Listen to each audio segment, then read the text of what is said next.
You know, when you're scrolling, you're being investigated. You know, when you're talking, you're being investigated. When you're having little private conversations, you're being investigated. You know, and conspiracy theorists, and I'm not saying they're wrong, I'm not saying they're right. I believe there is some eavesdropping that goes on in our world, and maybe people listen to you through your Alexas or your Siri or what have you.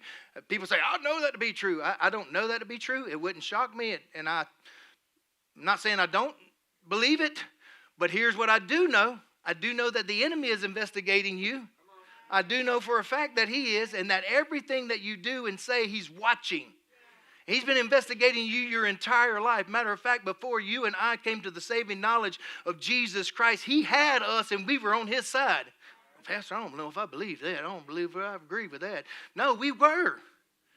We were doing our own selfish will, and it was the things that he wanted because of the sin. Sin entered. Now we got to put on the new man. We got to cover those weaknesses. For we do not wrestle against flesh and blood. Let's just stop there for a second.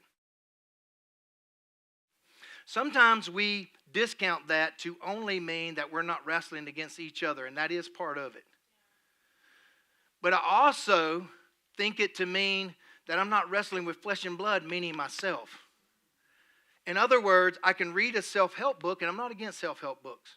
I can read a self-help book and think that, okay, well then I'm going to read this, I'm going to get some information, and it's going to change my life, and I'm going to, in my strength, with my understanding, make this happen. Now, we've got to be strong in the Lord and in the power of his might. I can go to the gym. I love going to the gym. I got one at home, so I don't have to go to the gym anymore. I can walk out back door and go to the gym. But I love to go to the gym. I love to exercise. Why? Because I want to be healthy. Well, just being healthy in my body doesn't make me healthy in my mind. Just because my body's healthy could mean something else is going on the inside of me, that I need somebody else that has knowledge that I don't have of those things that can help me with those things. But I don't know those things unless I get some tests run every once in a while. Are y'all with me? We're not wrestling against flesh and blood. What I'm saying is we can't overcome anything if we're trying to use carnal things and culture to trump things that are carnal and cultural. I've got to use something stronger than that to overcome that, which is where the spiritual things come in. Be strong in the Lord, not in your denomination, not in your church, not in your position. Be strong in the Lord and in the strength of his might, not your might. When your strength and my strength runs out, God's strength is still there. He doesn't waver. He's not some deaf, dumb idol. He doesn't sit there and bite his fingernails and saying, oh, myself on the throne.